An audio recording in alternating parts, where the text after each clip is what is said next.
নবীজি সাল্লাল্লাহু আলাইহি সাল্লাম এক বৃদ্ধ লোককে নবীজির জামানায় বলছিলেন যে চাচা হাসরের ময়দানে আমি আপনার হাত ধরে বলবো, মানে উনি বলতো মোহাম্মদ পরকাল হবে, হাসরের মাঠ হবে, আমার এটা বিশ্বাস হয় না।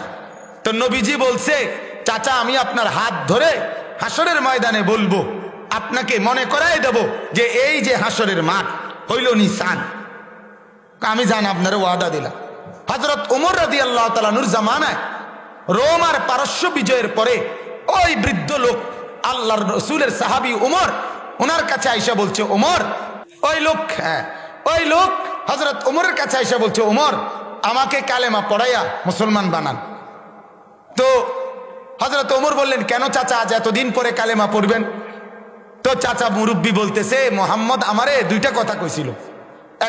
আমি দুইটা প্রশ্নই করছিলাম মোহাম্মদ রে, বলছিলাম রোম আর পারস্য মুসলমানরা বিজয় করতে পারবে না, কারণ যারা ভাত খাইতো ভাত খায় না, তারা কেমনে রোম আর পারস্য বিজয় করবে?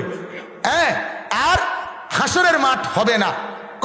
আমার চোখের সামনে রোম আর পারস্য তো বিজয় হলো, মোহাম্মদ বলছিল বিজয় হবে, এটা তো যেহেতু হয়েছে তাহলে আমার বিশ্বাস হয়েছে ওইটাও হইব, কাজেই আমাকে কালেমা পড়াও।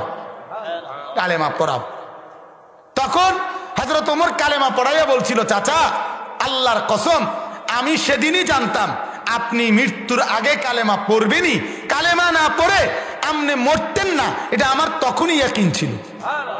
বুড়া এবার কয় কেমনে বুঝলা তুমি? আমি এমনি বুঝছি।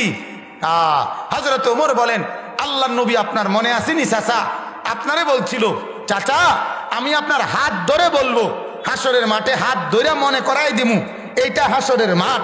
আর আমার ইয়াকিন ওমর বলে যে নবী যারে হাসরের মাঠে হাতে ধরবে তারে আল্লাহ জাহান্নাম দিতে পারে না। রাসূলুল্লাহর হাত লাগলো আর এটা কি হবে? জাহান্নামই হবে না। এই কারণে নবীজি বলছে আপনারে হাত ধরে কইব। হ্যাঁ, তো এটাই প্রমাণ করছে আপনি কালেমাওয়ালা হবেনই হবেন। আল্লাহ ওয়ালাদের সোহবতে হাত লাগছে তো শত শত যুবকের দাড়ি উঠছে। বলেন আলহামদুলিল্লাহ, বলেন আলহামদুলিল্লাহ।